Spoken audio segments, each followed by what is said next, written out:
جی السلام علیکم۔ آج ہمارے ساتھ موجود ہے نامور ادیب پروفیسر غضنفر کہ وہ محتاج تعارف نہیں ہے۔ جب وہ محتاج تعارف نہیں ہے تو ہم ان کے تعارف کے متمنی بھی نہیں ہیں، بس سیدھے ہی ہم ان کے حضور حاضر ہوتے ہیں اور ان سے سوالات کرتے ہیں، اور ان کے جواب کے ذریعے ہی ہم سمجھ سکتے ہیں کہ وہ کیا ہے، ادب میں ان کا کیا کنٹریبیوشن ہے، انہوں نے ادب کو کیا دیا ہے، وہ ادب کے لیے کیسے جیتے ہیں، کیسے مرتے ہیں، اور ادب کیسے ان کے لیے اوڑھنا بچھونا ہے۔ تو سر، سب سے پہلا سوال آپ سے یہی ہے کہ آپ کیوں لکھتے ہیں؟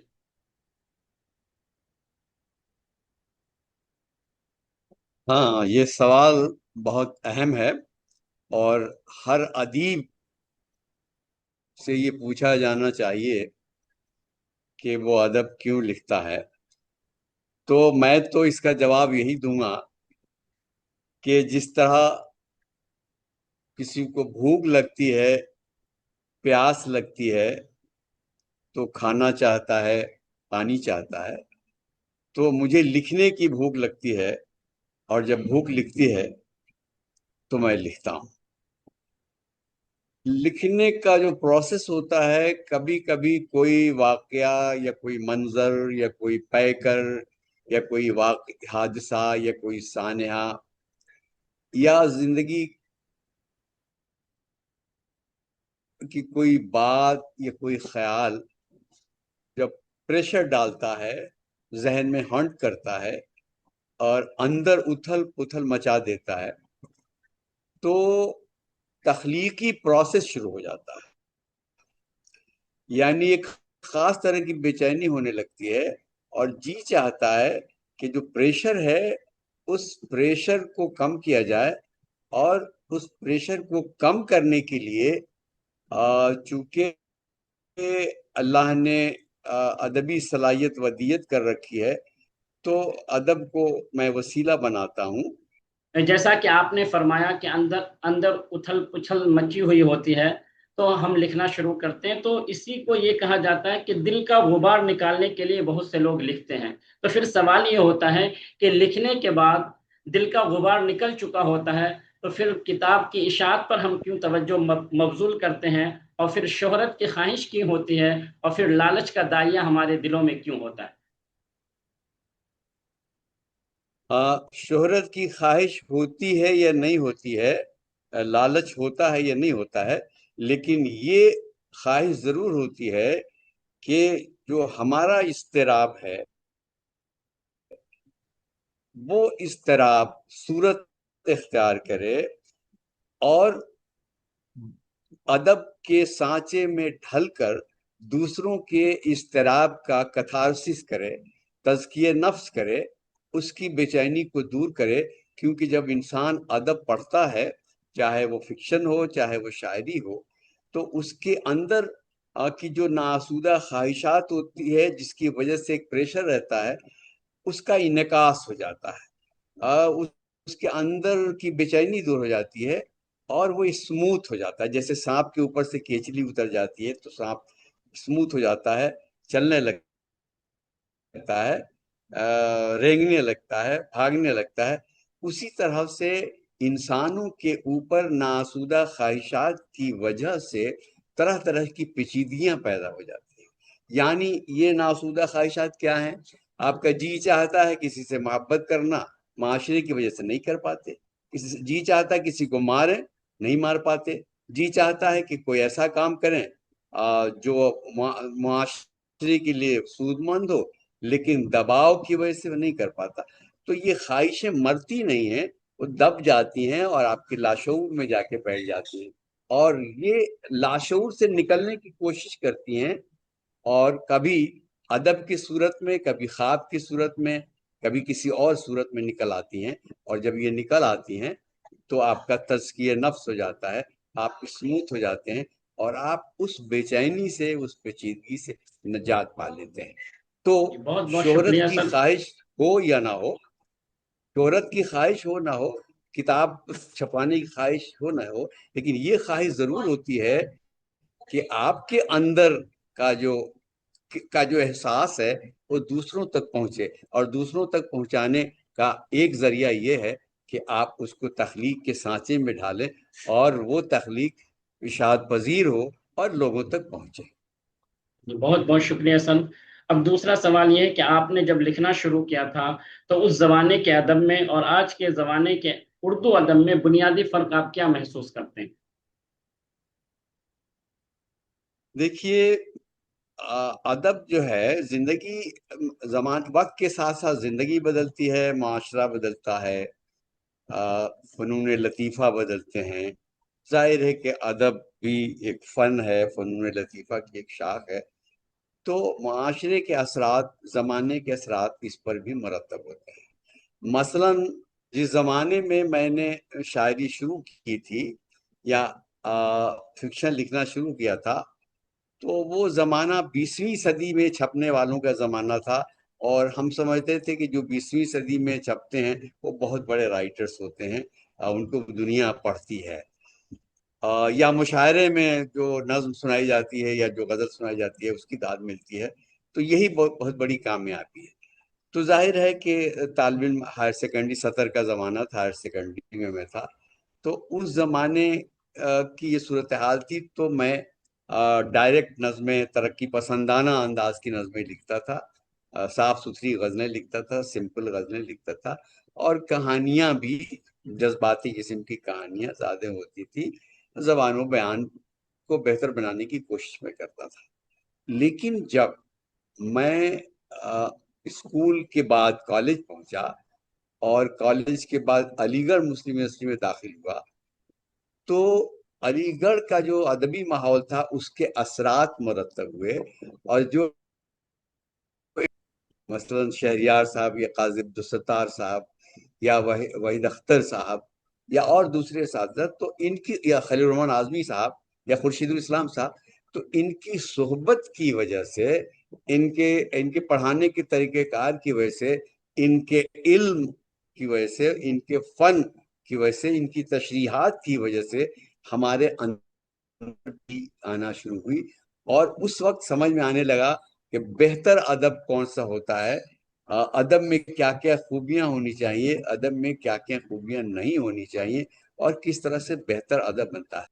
زیادہ ہو رہے تھے تو ظاہر ہے کہ ہر آدمی کوشش کرتا تھا کہ وہ جدید غزل کہے، جدید نظم کہے، جدید افسانہ لکھے، اور جدید تخلیق کا مطلب یہ تھا کہ تھوڑا ابہام ہو، تھوڑی اس میں تجریدیت ہو، تھوڑا علامت کا عنصر ہو، ڈائریکٹ نہ ہو، انڈائریکٹ ہو، اور پیچیدہ مسائل اس میں پیش کیے جائیں۔ تو ظاہر ہے کہ مجھ پہ بھی اثرات اس کے مرتب ہوئے۔ تو اس زمانے میں شروع میں وہ صورتحال تھی، پھر علی گڑھ آنے کے بعد یہ صورت بنی، اور جب علی گڑھ سے پاس آؤٹ ہونے کے بعد جب میں ہماچل گیا، اور ہماچل کو جب میں نے ہماچل کی زندگی کو قریب سے دیکھا، پہاڑوں کو دیکھا، وادیوں کو دیکھا، وہاں کے لوگوں کو دیکھا، وہاں کی سچائیاں نظر آئیں، وہاں صاف ستھرا معاشرہ نظر آیا، اس کا مقابلہ ہم نے نیچے کے زندگی سے، یعنی پہاڑی وادی جو ہم لوگوں کا علاقہ تھا اس سے مقابلہ کیا، تو بہت سی تبدیلیاں آئیں، یعنی پہاڑوں میں ذہن میں وسعت پیدا ہوئی، ذہن بالیدہ ہوا، اور بہت ساری قدریں جو ہمارے اندر نہیں تھی وہ وہاں جا کے وہ قدریں پیدا ہوئی، تو ان قدروں کا شاعری میں یا فکشن میں ان قدروں کا انعکاس ہونے لگا۔ مثلا پانی میں نے لکھا ہماچل میں، سولن میں، تو پانی اس لیے سر لکھا پانی کے کہ اوپر وہاں ہم کی کے اوپر آگے ہم سوال کریں گے، آپ کے ناولوں پر بات چیت، ابھی ہم بہتر کچھ عمومی بہتر سوالات بہتر کر رہے ہیں ٹھیک کہ ٹھیک جس طریقے سے ابھی آپ ٹھیک ہے نے ٹھیک کہا ہے کہ ادب کا تعلق ابہام سے ہے، تو اسی سے جڑا ہوا سوال یہ ہے کہ لوگ سیاسی کالم لکھتے ہیں، سیاسی کالم میں ایک ہاں عام بیان، لوگ سیاسی کالم لکھتے ہیں ہاں اور ایک عام بیان ہوتا ہوں ہے اس میں، تو ایک سوال یہ ہے کہ کیا ادیب کو سیاسی کالم لکھنا چاہیے یا نہیں، کیونکہ ادیب ایک صاحب فہم ہوتا ہے، اگر وہ کالم لکھے گا تو اس کے کالم میں بھی دانش مندی واضح ہوگی، تو اگر ادیب کالم نہیں لکھتا ہے سیاسی کالم، تو گویا کہ ہم یہ کہہ سکتے ہیں کہ سیاست اور صحافت ادیب کی دانش مندی سے محروم ہو رہی ہے۔ دیکھیے، یہ مطلب ادب کے بارے میں کوئی حتمی فیصلہ نہیں ہوتا، کوئی حتمی رائے نہیں ہوتی۔ کچھ لوگ کہتے ہیں کہ صحافت بالکل الگ چیز ہے، ادب بالکل الگ چیز ہے، لیکن بہت سے اداری اخبارات کے ایسے لکھے گئے ہیں جن کو ادب کے خانے میں آپ رکھ سکتے ہیں، وہ ادب کے جی پیسز بالکل۔ ہیں۔ مثلاً جو پنجابی کے جو رائٹر تھے ہمارے، اردو میں بھی انہوں نے لکھا، انگریزی میں لکھا، خوشونت سنگھ، تو ان کے جو کالم ہوا کرتے تھے وہ ظاہر ہے کہ اخبارات کے لیے لکھتے تھے، لیکن وہ صحافت، ایک طرح سے صحافت کا حصہ ہوتا تھا، لیکن اس میں اتنی ادبیت ہوتی تھی، اس کی زبان اتنی اچھی ہوتی تھی، اس کا کنٹینٹ اتنا بہتر ہوتا تھا، اس میں دانشمندی ایسی جھلکتی تھی، یا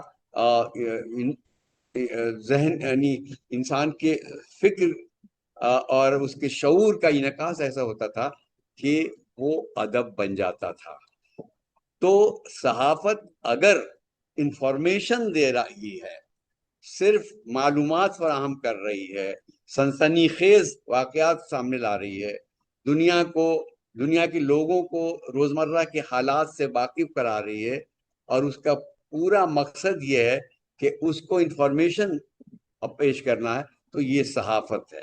لیکن اگر کوئی صحافت کے کسی حصے میں اپنی تخلیقیت کو سمو دیتا ہے اور اس خبر کو خبر کے ساتھ ساتھ تخلیقی نمونہ بنا دیتا ہے، تو یقیناً وہ صحافت کے دائرے سے نکل کر وہ تحریر ادب کے دائرے میں آ جاتی ہے۔ جی سر، ایک سوال یہ ہے کہ کہا یہ جاتا ہے کہ پہلے ریڈیو سن کر اور اخبارات پڑھ کر لوگ اپنی زبان درست کیا کرتے تھے۔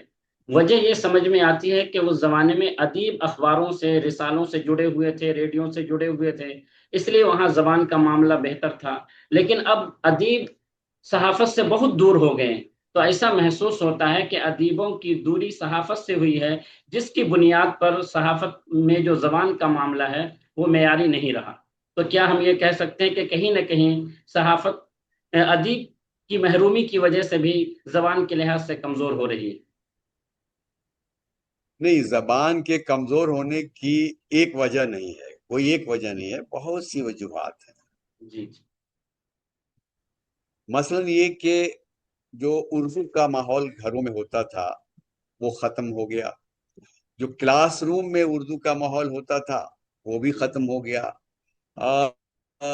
جو محفلیں ہوتی تھیں، بیٹھکیں ہوتی تھیں گھروں میں، جو ادیب آتے تھے، پڑھے لکھے لوگ آتے تھے، جو مہذب طریقے سے گفتگو کرتے تھے، جن کے اثرات بچوں پر مرتب ہوتے تھے، تو یہ سارا ماحول اردو والا جو تھا وہ ختم ہوا ہے یا کمزور ہوا ہے۔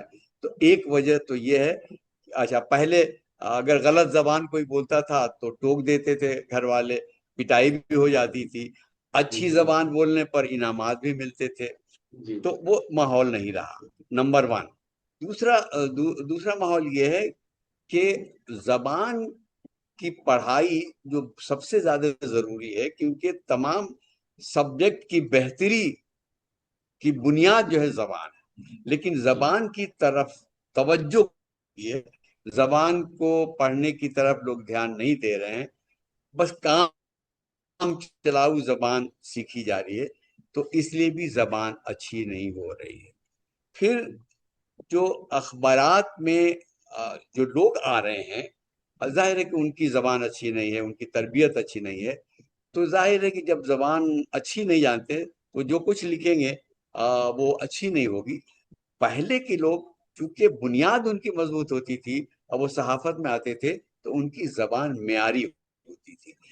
آج معیاری نہ ہونے پر گرفت بھی نہیں ہے، برا بھلا بھی جی لوگ نہیں کہتے، نہ خود ان کو محسوس ہوتا ہے کہ وہ غلط زبان لکھ رہے ہیں، بس ان کا مقصد ہوتا ہے کہ زیادہ سے زیادہ جلد سے جلد کوئی خبر پہنچا دی جائے، چاہے بھونڈے طریقے زبان پر نہیں ہوتا، اسی لیے صحافت کی زبان کمزور ہوتی جا رہی ہے۔ پھر اداروں میں صحافت کے لیے بہترین تربیت کا انتظام نہیں ہے، ریفریشر کورسز نہیں ہوتے، ٹریننگ نہیں ہوتی، زبان کی گرفت نہیں ہوتی۔ اور پھر ایک بہت آسان طریقہ ہو گیا ہے صحافت کا کہ اگر آپ رپورٹر ہیں تو آپ کو جانے کی ضرورت نہیں ہے کسی جلسے میں، بس آپ ان کو فون کیجئے کہ حضور رپورٹ بھیج دیجئے، رپورٹ میں چھاپ دوں گا اپنے نام سے، تو وہ جاتے بھی نہیں ہیں، سنتے بھی نہیں ہیں، تو غلط رپورٹنگ بھی ہوتی ہے۔ تو جو زبان ادھر سے آئے گی کمزور، وہی جی زبان آپ چھاپیں گے تو ظاہر ہے بالکل۔ کہ صحافت کی زبان کمزور ہوگی۔ تو کیا سر، ایک وجہ نہیں ہے۔ جی جی سر، کیا سوشل میڈیا کی وجہ سے بھی زبان میں کمزوری آئی ہے؟ پھر دوسرا سوال اسی سے جڑا ہوا ہے، کیا سوشل میڈیا ادب کو یا ادیب کو نکھارنے میں کوئی کردار ادا کر رہا ہے یا نہیں؟ بھئی دیکھیے، دو طرح کی رائے ہیں۔ کچھ لوگ کہتے ہیں کہ سوشل میڈیا نے، انسٹاگرام نے، اور یہ جتنے ایپس ہیں وہ سب نے اردو کو، بہت سارے فورم ہیں، سینکڑوں فورم ہیں، افسانوی فورم ہے، شعری فورم ہے، اور ان کی وجہ سے اردو زبان ترقی کر رہی ہے یا شاعری ترقی کر رہی ہے۔ تو ایک تو یہ پوائنٹ آف ویو ہے۔ دوسرا پوائنٹ آف ویو یہ ہے کہ یہ جو سوشل میڈیا کا جو اسٹیج ہے یا فورم ہے، اس پر ہر آدمی، جس کو زبان نہیں آتی ہے، جس کو شعر کہنا نہیں آتا، جس کو افسانہ لکھنا نہیں آتا، وہ لے کے کچھ نہ کوئی پہنچ جاتا ہے اور سمجھتا ہے کہ اس نے تیر مار لیا ہے۔ ابھی آپ چونکہ افسانچے بھی آپ پیش کرتے رہتے ہیں، تو اور افسانچے کے بعد اب مائکرو بھی ہے۔ آج تک یہ فیصلہ نہیں ہو سکا کہ افسانچہ صحیح معنوں میں صنف ہے یا نہیں ہے۔ افسانچے میں منٹو کا نام نہیں آ سکا، جبکہ منٹو نے افسانچے لوگ کہتے ہیں اچھے لکھے۔ اس کے بعد کیا کہتے ہیں، جوگیندر پال نے، اور اس کے بعد یہ جو ہے ہمارے پنجابی لیکھک وہ کون سنگھ، نام رتن مجھے یاد سنگھ۔ نہیں آ رہا، تو ان تینوں نے، رتن سنگھ، ان تینوں نے افسانچے لکھے، لیکن ان میں سے کسی کا کوئی افسانچہ کسی کو یاد نہیں رہتا۔ لیکن منٹو کی کہانیاں یاد ہیں، رتن سنگھ کی کہانیاں یاد ہیں، جوگیندر پال کی کہانیاں یاد ہیں۔ آپ سے کہا جائے کہ ذرا کوئی منٹو کا دو افسانچے سنا دی یا بہتر۔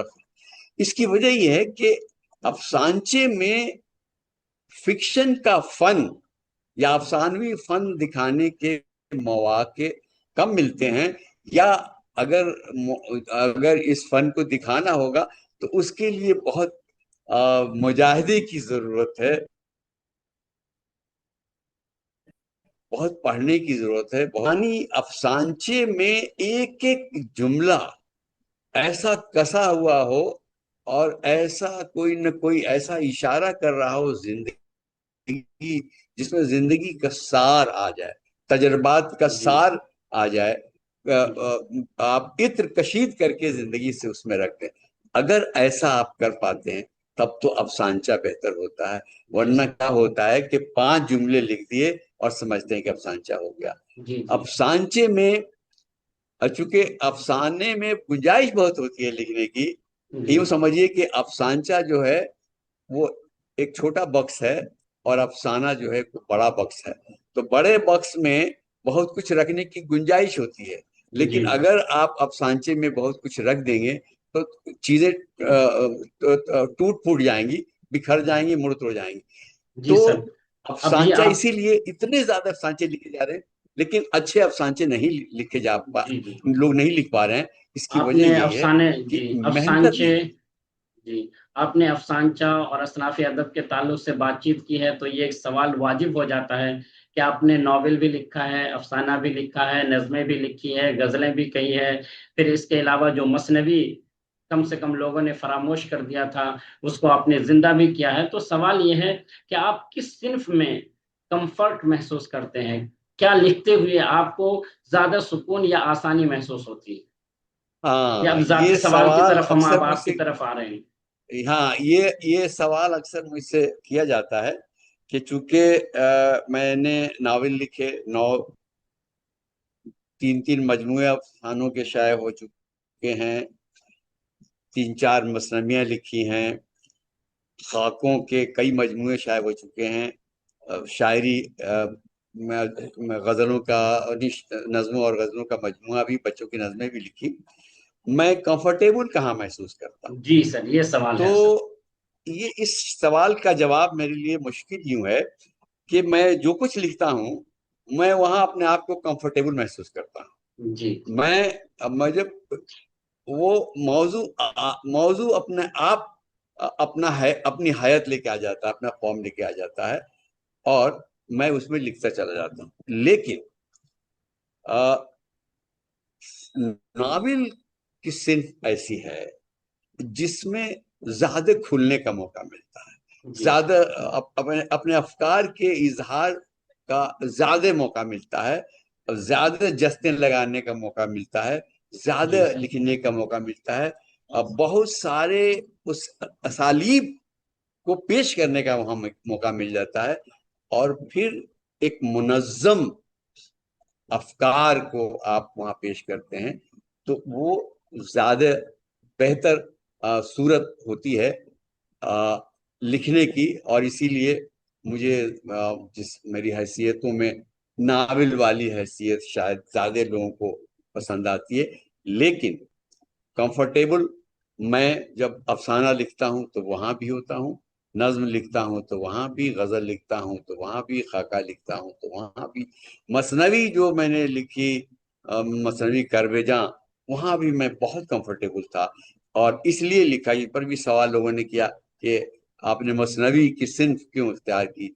تو میرے پاس ایک ایسا موضوع تھا جس پر میں شاعری اگر مطلب نظم میں پیش کرتا تو شاید وہ ساری باتیں نہیں آ پاتی، اور میں ناول لکھتا تو شاید میں گرفت میں آتا.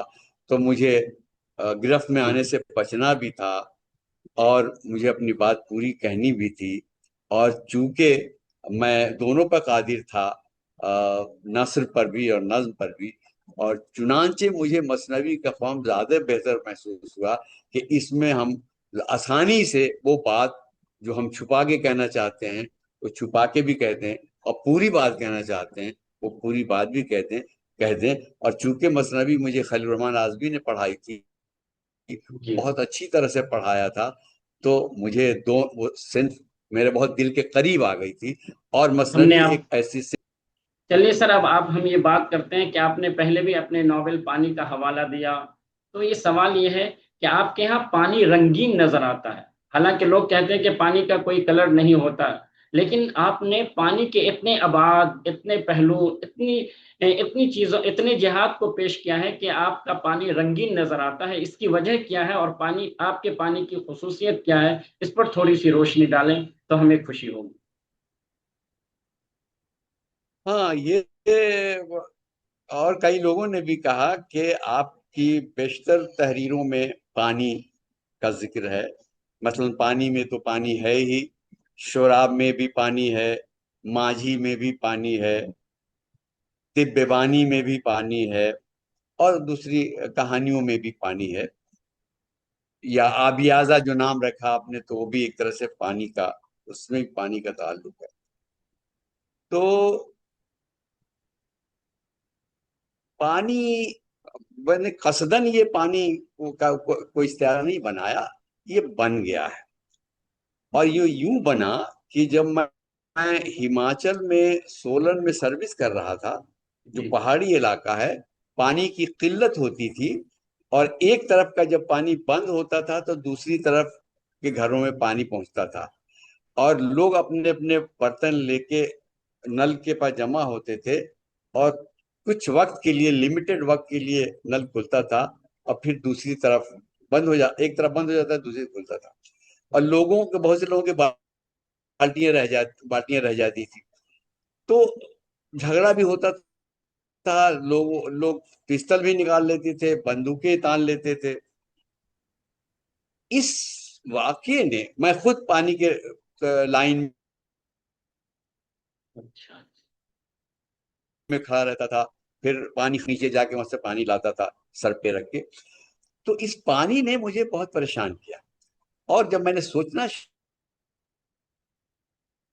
شروع کیا کہ یار پانی کی قلت کیوں ہے، پانی سب کو کیوں نہیں مل رہا، تو معلوم یہ ہوا کہ کچھ لوگ اپنی بڑی بڑی ٹنکیوں میں جمع کر لیتے ہیں، اور ان کے پاس پانی نہ بھی آئے تو مہینوں پانی چل جائے، لیکن کچھ لوگوں کے اگر پانی نہ آئے تو وہ مر جائیں پیاس سے. تو مجھے خیال آیا کہ یہ جمع خوری جو اجارہ داری کا جو کنسپٹ ہے، یہیں سے اجارہ داری کا ایک خیال آیا. اور جب میں نے سوچنا شروع کیا تو پانی کے جتنے ذرائع مجھے ملے سب پر اجارہ داری لوگوں کا کی اجارہ داری محسوس ہوئی. اور یہاں تک کہ شیر ساگر اور چشمہ حیواں اور پانی کے جتنے منبع تھے سب پر. اور یہ ذرائع پھر علامتی شکل میں آ گئے کہ ہر آدمی بنیادی ضرورتوں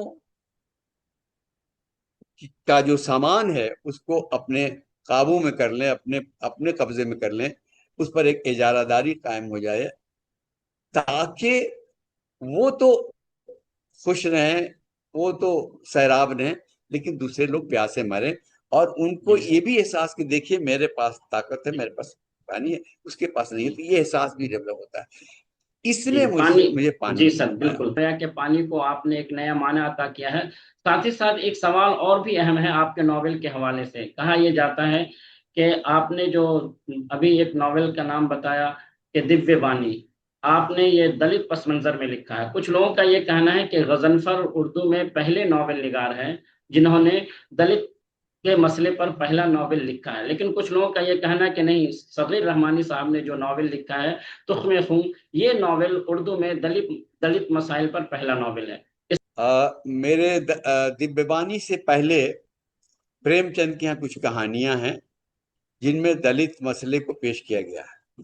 لیکن جب میں نے ناول لکھا دیویہ بانی تو میں نے کیوں دوسرے لوگوں نے کہا، حسین الحق نے کہا، ہندی والوں نے کہا، زیدی جعفر رضا نے کہا کہ یہ اردو کا پہلا دلت ناول ہے. میرے بہت بعد صغیر رحمانی کا ناول آیا تو زمانی اعتبار سے بھی دیویہ بانی کے بعد آیا ہے. ہر آدمی کا ناول لکھنے کا یا موضوع کو پیش کرنے کا الگ الگ طریقہ ہے. انہوں نے دلتوں کے مسئلے کو لیا، میں نے دلتوں کے مسئلے کو لیا. دونوں کے مسئلے میں، دونوں کے ایٹیچیوڈ میں فرق ہے. میں نے جو کہانی لکھی وہ کہانی یہ لکھی کہ ایک چھوٹے طبقے نے ایک بہت بڑے طبقے کے احساس کو ڈیمیج کر دیا، اور اس طرح ڈیمیج کر دیا کہ اس کو خراب پانی اور اچھے پانی، گندا پانی اور صاف پانی کا فرق مل گیا. اس کی جنسی خواہشات مر گئیں. وہ عورت اس کے سامنے نہا رہی ہے ننگے، یا مرد نہا رہا ہے، اور اثرات مرتب نہیں ہو رہے ہیں. تو گویا سینسز کو ڈیولپ کر دیا گیا تاکہ انسان جو ہے وہ جانور کی زندگی گزارنے پر مجبور ہو جائے اور وہ غلامی کرے نہ سکے. ایک مت گڑھا لوگوں نے کہ پھول سونگنے سے بھوت پکڑ لیتا ہے. بھوت تو کچھ نہیں پکڑتا. وہ اس لیے مت گڑھا گیا کہ اگر سبھی پھول سونگنے لگیں گے تو سب کا دماغ معطر ہو جائے گا، اور جب دماغ معطر ہوگا تو سب سوچنے لگیں گے، اور جب سب سوچنے لگیں گے تو ان کا احساس ڈیولپ ہوگا، اور اچھے اور برے میں جو فرق ہے وہ سمجھ میں آنے لگے گا. موٹے اناج میں اور باریک اناج کا جو فرق ہے وہ سمجھ میں آنے لگے گا. تو پھر یہ ہماری غلامی نہیں کر سکتے. تو پورا جو بڑ ویوستھا ہے اس کو میں نے بہت خوبصورتی سے بڑے پرسپیکٹس میں پیش کیا ہے. ہم نے صرف ان کے دکھ سکھ کو نہیں اس طرح سے بیان کیا جس طرح سے دوسرے ناولوں میں لوگوں نے کیا ہے، بلکہ میں نے پورا یعنی جب سے دنیا قائم ہے اور آج تک دلتوں کا جو مسئلہ ہے اس مسئلے کو پیش کیا. اور بنیادی بات یہ ہے کہ جب آپ کسی سے اس کی زبان چھین لیتے ہیں، اس کا انٹلیکٹ چھین لیتے ہیں، اس کو دیویہ بانی تک جانے نہیں دیں گے تو کیا ہوگا؟ وہ جانور بن جائے گا. اس کی تمیز کی احساس مر جائے گا، تمیز کی ختم ہو جائے گی. تو یہ اس ناول کا بنیادی جو تھیم ہے. ٹھیک ہے. اب اس میں ایک بات اور جو اس ناول کے بارے میں کہی جاتی ہے کہ جو ہم نے دیویہ بانیاں لکھی، جو شلوک لکھے، تو بیشتر ہندی والوں نے کہا، مجھ سے پوچھا کہ آپ نے کس وید سے لیا. تو میں نے کہا کہ جب ناول میں لکھ رہا تھا اس وقت تک میں نے کسی بیت کو دیکھا تک نہیں تھا.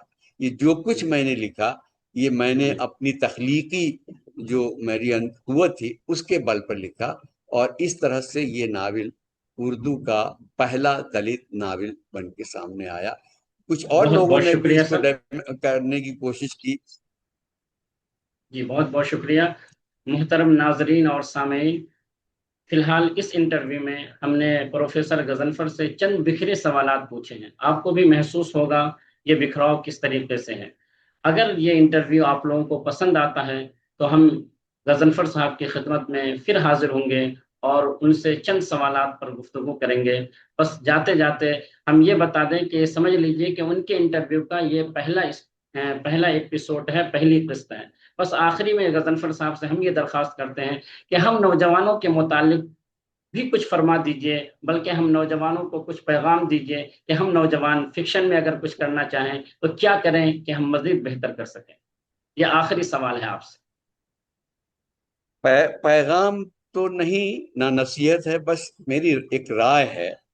جی وہ رائے یہ ہے کہ ہمیں چھپنے کی جلدی ہمیں نہیں ہونی چاہیے. ہم لوگ نوجوانوں کے، ہم بھی جب نوجوان تھے تو بہت جلدی جی جی ہوتی تھی سر. کہ جلدی سے چھپ جائے. جی جی سر. اس میں کیا ہوتا ہے کہ ری رائٹ کرنے کا موقع نہیں ملتا، سوچنے کا موقع نہیں ملتا. خود اب آپ جیسے بچڑا پیدا ہوتا ہے، اگر جی گائے اس کو چاٹے نہیں، جی اس کے علاج کو ختم نہیں کرے تو اس میں چمک اور نہیں پیدا ہو سکتی. تو آپ اپنی تخلیق کو گائے کی طرح صاف ستھرا بنائیے. اس کے جھول علائش جو بہت سی چیزیں رہ جاتی ہیں اس کو درست کیجیے، اس کو ہٹائیے، اور جو بہترین چیز ہے اس کو لائیے. تو جب آپ 3 بار 4 بار 5 بار لکھیں گے تو آپ دیکھیں گے کہ آپ کو کسی استاد کی ضرورت نہیں ہے، خود ہی آپ اصلاح کر لیں گے. تو ایک بات تو یہ کرنی چاہیے کہ ٹھہر کے لکھنا چاہیے، اور ہنگامی موضوعات پہ نہیں لکھنا چاہیے. ہنگامی موضوعات پر ٹھہر کے لکھنا چاہیے، کیونکہ فوراً جب آپ لکھیں گے تو وہ شور ہوگا، وہ پروپیگنڈا ہو جائے گا، وہ ہنگامہ ہو جائے گا، ادب کم رہ جائے گا. تو ادب کے لیے ٹھہراؤ چاہیے، سوچ چاہیے، اور بار بار سوچنے سے بار بار اور اپروپریٹ لفظ کا انتخاب کرنا چاہیے. تو ایک بات تو یہ میں کہوں گا.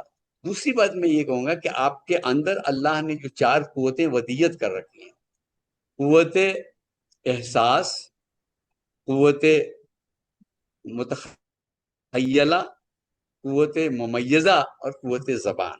ان چاروں قوتوں کو کلٹیویٹ کیجئے، آپ کا احساس شدید ہو جائے. اس کے لیے آپ زندگی کا مطالعہ کیجئے، مشاہدہ کیجئے، تجربے کیجئے. آپ کا تخیل بلند پرواز ہو جائے، اس کے لیے سوچئے، اس کے لیے کتابیں پڑھیے، اچھی کتابیں پڑھیے. آپ کی زبان آپ کی زبان میں جادو پیدا ہو جائے، یعنی آپ کی زبان جادوگری دکھانے لگے.